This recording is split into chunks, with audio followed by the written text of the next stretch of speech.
During that silence, I really feel like you could hear the sweat dripping off my fat face. The new show 9. I'm Joe. I'm Alan. And I'm Dan. And we're back. And we've got some more questions for you. You can send us those questions either via email, show@thenew.show, or on Twitter @AskNewShow. And do let us know if you want to remain anonymous, otherwise we might read your name out. And you can support creation of these episodes. Go to patreon.com/AskNewShow. And if you support us for $5 or more on there, you can get an advert-free RSS feed, so check that out. And thank you to everyone who's supporting us already. It really is appreciated. So the first one then. What is the longest you've gone without showering or bathing? And this is from Link. So I definitely grew up in a household where as a child, I didn't know it wasn't normal to shower like once a week. Wait, what? Yeah, as a kid, it was just like, oh, you're a kid. You don't need to shower. You need to shower once a week. That's fine. I didn't know that wasn't weird. The more you tell us about your background, the more worried I get, man. So as a kid, you go for a little bit there without showering. But as an adult that knows better, the longest I go without showering is if I'm on like a camping trip, and I feel like, if you're swimming or whatever, then you could, not feel gross for the 3 days you're camping or whatever. But normally I feel disgusting if I haven't showered for more than a day. I religiously shower. I think I agree with you in terms of now, modern times, as a grown-up adult with a functioning brain. But when I was younger, I think before I met girls, was probably when I used to go for long periods where the main staples would be the overuse of deodorant and talcum powder to combat the problems of not having had a shower. I think that would have been around about the time when I could have gone for days without having a shower. And then I met girls and realized actually you need to, if you want to have someone stay near you for long periods of time and develop a relationship, you need to actually wash now and then. If I hadn't met girls, I probably still would be a filthy, stinky bastard right now. I don't know what was around when you were a kid, but for me, it's like Axe body spray had just come out, like as I was hitting puberty. So it was a fucking terrible combination because it was like, oh yeah, it's normal to not shower for a week. Axe body spray covers it up. It's great. Yeah. Over here, it's called Lynx. It's the same stuff. Yeah. Lynx Africa, for example. And it was a big thing when I was a teenager as well. And it very much was covered up with Lynx. For me, the longest I've been was a week, and that wasn't very long ago. But that was because we went on holiday to an Airbnb and the shower was just fucking terrible. It just no pressure. The temperature was all over the place. It was tiny and cramped, but there was a swimming pool, and this swimming pool was just so bleachy, chlorine-y that I felt fine. I'll just get in there, swish my bits about or whatever. That's as clean as bathing in a bath. So I just did that every day instead and just called it a day. I suppose if you're covered in chlorine, that's probably close enough. Yeah, it was high. It was more chlorine than a standard pool, I think, like more than a public pool. You stank of bleach basically after getting out of it, and I felt just clean enough. And I wasn't getting in that crap shower, so I don't know, call me disgusting if you like, but I felt pretty clean. It feels like a follow-on question from this is, how bad does a shower have to be for you to not use it? Is it the temperature that's all over the place, the crampedness? Is it the lack of any kind of soap or shower gel, which may be a mistake on your own part? But what constitutes shower not being good enough? Is it that your body touches two sides of the shower cubicle at the same time? Does that make it too small? Well, it's mostly about height. I think this one was over a bath. And I just couldn't fit in there because I'm massive. I'm like 6'4" or whatever. And so standing in a bath that's already off the floor or whatever, and it was quite a low ceiling, it was all like hunched over in there. It was just a nightmare. And I'm not sitting in a filthy bath to get showered. So fuck it, jump in the pool every morning. I feel like as long as the water's not brown, I'm figuring it out. I'm getting that shower done. Apparently I'm disgusting then. Okay. I've certainly gone for a couple of days through adulthood where the amenities haven't been great. I went camping with the kids and obviously there was no shower. I'm not traipsing across a field in a dressing gown and slippers or like hobnail boots across a muddy field in order to have a shower and then traipse back. So yeah, there's probably been a couple of days. I think probably the longest, if I'm being honest, I may have had a downtime where I've maybe gone 4 days. Ugh, you animal. Maybe if the family are away and I'm having a particularly slobby time, then yeah, I might go for a few days. But yeah, I think that's about it. It's common for someone to have only used Windows or Mac, but what traits do you think people who have only used Linux would have? And this is from VG. They try to do everything in the terminal, everything, all of it constantly, no matter how easy it is to do in the regular user interface. They cannot figure it out unless it's in the terminal. Well, so they'd try and use the terminal in Windows and Mac if they were forced to, you mean? Yeah, they'd just be like super. They even do it on other Linux operating systems right now. But they'd go there and they'd be like, I don't know how to fucking change the wallpaper without using the terminal. I must admit, when I'm forced to use a Mac, I do tend to use the terminal more than most people. Oh, the terminal in macOS is so bad. I don't know. I feel like the archetypal person who's only used Linux is likely to be an Android or Chrome OS user. And so they're likely to be completely oblivious. If they've managed to stroll into a store that sells computers and phones and bought themselves a phone that is probably Samsung branded because the Apple branded one is too expensive, then they're using a Samsung phone. And then later they decide they need a full fat computer because they need to do stuff for college or whatever it might be, or maybe they're starting a business or something and they've got a low budget. They go to a computer store and buy a Chromebook because it's like the lowest price thing that can open a web browser in the shop. And so I think what sums up those people is oblivious. They're oblivious that they're running Linux. They're just using a device to get a job done, much like I would use a washing machine or a fridge to get a job done. I think maybe we overthink the people who are deeply technical and we pay too much lip service to those people who are Linux nerds. And maybe we should aim for those people who just want to go and buy a computer. I think the implication for the question was desktop GNU/Linux, to be fair, and not Chrome OS. I think you've taken it a bit away from the point. I think that's exactly the point, though. That's precisely my point, is that we focus too much on the nerd who thinks desktop Linux is this thing that has a package manager that's all very complicated. And like Dan says, you have to use a terminal in order to use it. I don't think that has to be the case. We need to embrace all the ways in which we use Linux. But then the question isn't as fun. Yeah. And it's boring because it's like, I don't know, they would just use it like because their toaster runs Linux and so's their TV. And that's what's so frustrating, is that people have this blinkered view that in order to be a Linux user, you have to be an Arch Linux user, and anyone else is not a proper dyed-in-the-wool proper Linux user. Well, fuck those guys, because that's not true. There are way more people running Linux on not conventional, whatever you want to call it, Linux desktop environments than there are people running conventional Linux desktop environments. Get over it. Yeah, I mean, you're right. And probably all the people, not all of them, but the vast majority of people running Ubuntu are probably completely unaware of Linux internals or have no idea what Linux is or care.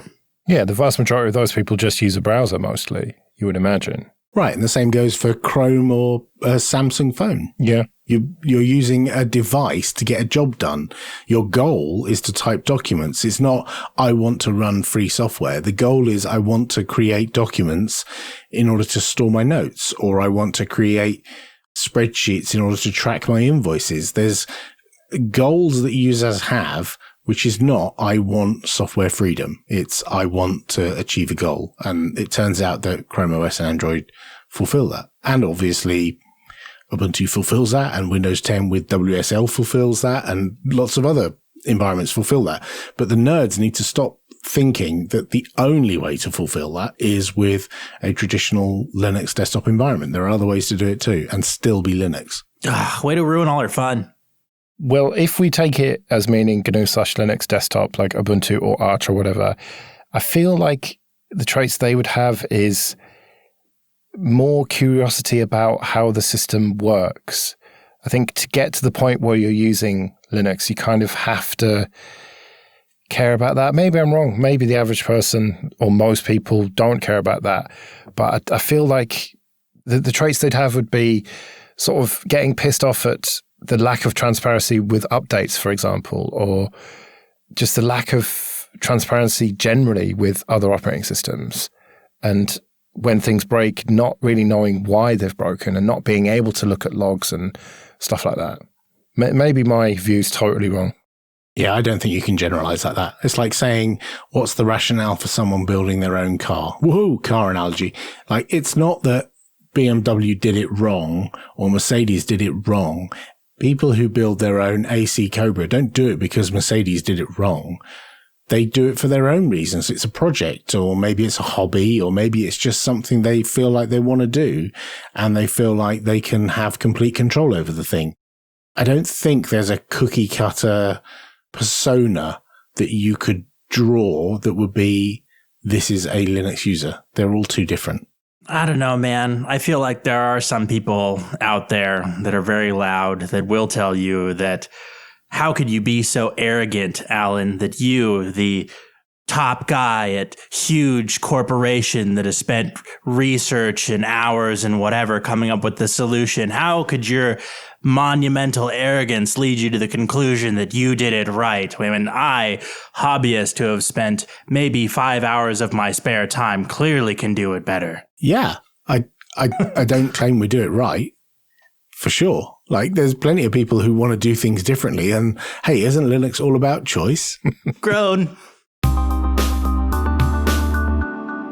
This episode is sponsored by Learnit. Sign up at automation.link and use the code TheNewShow before the end of August to upgrade and get free access to a beta of a new DevOps training site called Learnit.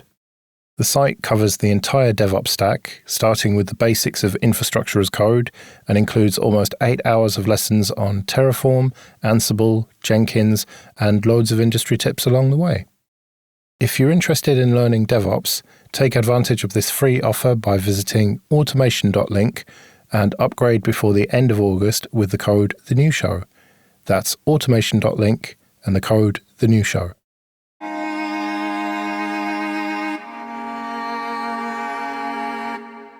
Has your music taste changed significantly compared to being a teenager? If yes, what did you listen to back then that you can't really stand anymore? And the other way around, that you listen to now and did not enjoy at all back then? I think for me, mostly it's a case of not discovering new music very much anymore. My taste used to be discovering new stuff all the time, borrowing CDs off people and just recording stuff off the radio and watching music channels and stuff and learning about new music. Whereas now it's mostly I just listen to all the old shit that I used to. That's really interesting because I feel like, especially during like my teen years, I was very much like, no, I only listen to punk rock. That is the only music I will listen to ever for my entire life. And now I'm like, I don't know, this weird like African thing came up on my suggested list. I'm going to listen to the whole album. I feel like I have the most eclectic music collection I've ever had in my entire life now. And it's all just like super off the wall stuff that I would never have in a million years been exposed to. I'm mixed. There's a bunch of music that I used to listen to that I don't listen to anymore. A load of possibly not great rap music in the 90s and 80s, like Eric B. and Rakim and Kid and Play and stuff like that, that maybe I wouldn't listen to much now. But if I do put it on, I have a nostalgic memories of listening to that music back in the 80s, 90s. But the stuff that I definitely don't listen to anymore is the kind of poppy stuff that was around in the charts back then that I used to listen to, and I used to quite like. I used to play really loud in my car. But yeah, I wouldn't listen to now. So yeah, there's certainly songs that I look back on and think, yeah, I enjoyed that time. And I played, to Sam recently, I played, Public Enemy, to him, and he wasn't impressed. But I think it just came about because I mentioned Silly Rabbit, and it's something Flavor Flav says in one of the Public Enemy songs, and he was like, what? And I played the song, and unfortunately the bit, no, you can't have it back, Silly Rabbit, comes really late in the song. And so I had to play the whole thing to him for him to hear it, and he wasn't impressed. And I thought, oh, wow, I really love this song. And I really loved De La Soul, 3 Feet High and Rising and stuff like that. And I could listen to that on a loop endlessly. But yeah, some of the stuff I used to listen to in the 80s, yeah, no, I wouldn't admit to owning like 6 different versions of the vinyl 12-inch of that song. Definitely wouldn't admit to that. Like different remixes of it and stuff. Yeah, no, not at all.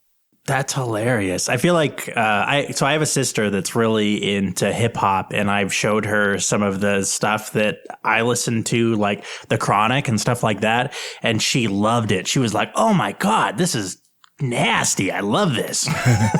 Because it was just so, it's like a different, they just didn't care, and the skits were weird, and and there's something about it that it's just a different time. I feel like the only thing that I listen to now and I get over pretty quickly is like dubstep, like some of those kind of like, at the time it was like, oh, this is weird and innovative, and, people aren't really doing stuff like this. And so it's like, okay, yeah, this is weird, but I like it. And now it's just like, okay. It was novel at the time, but it wasn't like great music. I was quite a fan of Oasis when I was a young teen. And now I can't really stand that anymore because it's just so derivative and simple. And I know that some people probably still like it, but once you kind of have your eyes opened, like you realize, well, hang on, the sound of it is basically the Sex Pistols. And then most of the songs and riffs are stolen, and melodies or whatever, just basically stolen from other songs or borrowed or similar to, or whatever you want to call it. And so I very much went off that, and I just don't think I would ever listen to those old Oasis songs anymore. I think that's weird because everything is a derivative of something somewhere along the lines, and you probably use software that's a derivative of something else along the lines. And to say, oh, I'm not going to look at or listen to or use that old thing that something else is based on because it's clearly derivative, I think is sad, because you did enjoy it at some point, and you probably still can enjoy it again. True, but now I prefer to listen to stuff that, although inspired by other stuff, isn't just derivative of it. Like, there's a difference as far as I'm concerned. Like, I recently discovered Madison Cunningham, who is a singer-songwriter, and her songs are clearly inspired by loads of different stuff, but she somehow makes it original at the same time. And so that's the kind of thing that I like, whereas things that are just obviously just almost lifted from other stuff, like Cigarettes and Alcohol, for example, is just a complete copy of a T-Rex song. And it's just blatant. Like, I will play it sometimes on my guitar, and my wife thinks that I'm playing T-Rex because she knew that before Oasis. So stuff like that just makes me sort of look down on it, really, and just think that it's not for me anymore. Yeah, I think that's music snobbery, and that's one reason why I don't like talking about the music that I like, and I kind of veer away from talking about specifics, is because I don't like that snobbery of, oh, well, that's terrible because of this or that. And I feel it's okay to listen to stuff, even if it's bad or even if it's derivative. I think it's fine. I think it's okay, because T-Rex is good. So is Oasis. They're both great. Yeah, I would never criticize someone for what they listen to on their own time, in their own headphones or in their own car or whatever. Listen to what you like. I'm not going to take the piss out of you for it, but I'm just explaining why I don't personally choose to listen to it anymore. Because I can't stand that kind of music snobbery where you're looking down on people for it. If you enjoy it, great, whatever. It's, as long as you don't inflict it on me, then I don't give a shit, and I'm not going to take the piss out of you. But I think music snobbery where you make your own decisions, I think that's fine. Well, I'm going to look down on you for looking down on not looking down on people.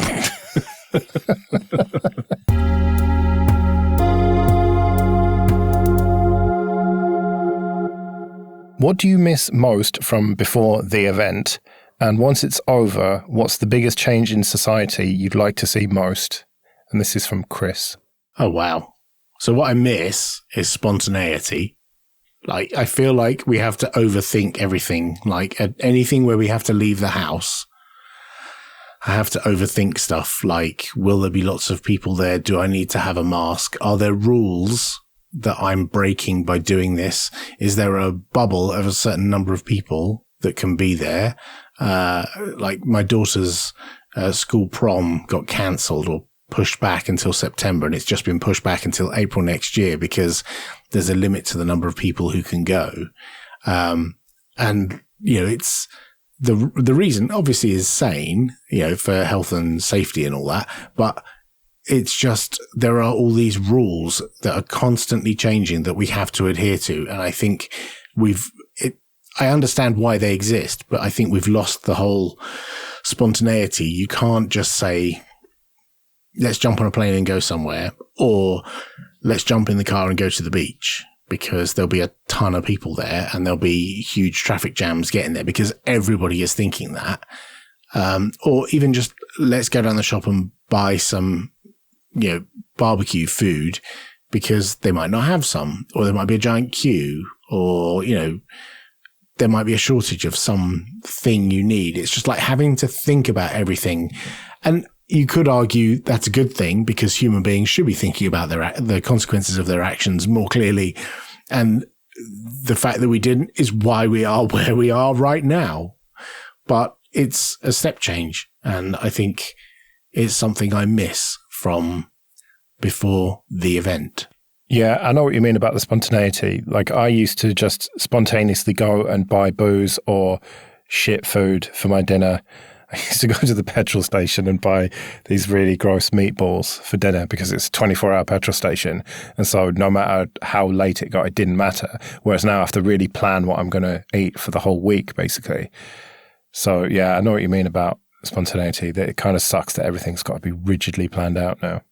Yeah, I think that I would have to say that in general, things are just so much less social, which personally I'm more naturally an introvert, but it's gotten to a point where I only really hang out with the same couple people in like spaced out contexts, and I'm really seeing how I miss a bunch of casual friendships that I've had with people where I just interact with like regulars at the pub that I know, or like people that I know at conferences that are like, you know, maybe I won't have dinner with that person, but it's nice to be able to see them and say hi and talk to them for 5 minutes. There's so many little social opportunities that are missed. Yeah, hugs is one I miss quite a bit. Not having hugged anyone for a while is quite tough. That's a difficult one. And, you know, obviously there's a good reason for that. And, you know, people need to socially distant and all that. But it's a very human thing to give someone a hug and, you know, comfort them or greet them or say goodbye to them with a hug. And that's very difficult for months not being able to do that. Yeah. I also miss takeaway food, which I used to go, there's a chicken place, a pizza place, there's a Thai place I used to go to, and I could go to them now. They're still open, but for me, before, I always felt a bit like I was wasting money and it's not the healthiest food in the world, and that I probably shouldn't be, but I was just so easy. Whereas now, I've got the excuse that, well, it's probably safe, but there's still that tiny chance, so let's not do it. And yeah, it's unhealthy and expensive anyway, so why don't I just cook some proper healthy food or something slightly more healthy at least? And so I miss that, like specifically the Thai place.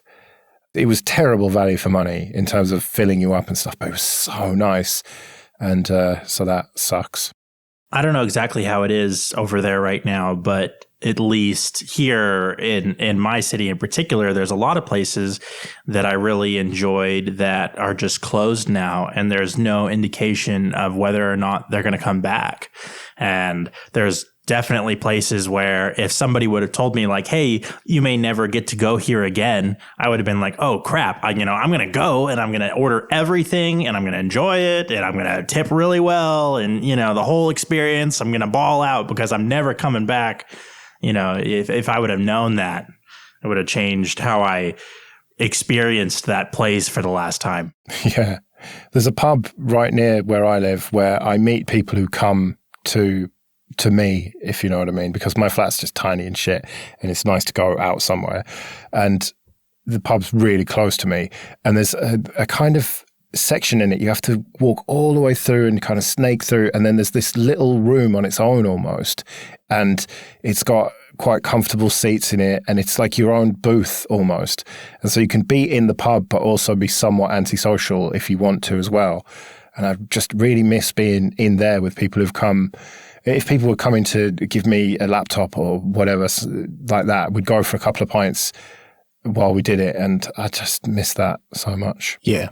But yeah, the other question then, what's the biggest change in society that we'd most like to see? For me, it is more distance generally, lack of handshaking, people just being a bit more hygienic generally, because that always used to rub me the wrong way. I think something that I've talked to a few different people about is something the city's done here is there are several streets where there was a lot of restaurants where they've closed down the street completely and then kind of put like picnic benches out on the street so that people could eat outside separated. And I hope they just keep it like that, because there's so many places where you don't really need to drive down that street. You could drive down a different street. And there's these big open spaces that when we can interact with people again will just be such a better social experience for everyone. I think the whole people caring for each other in their community was a big thing for a while.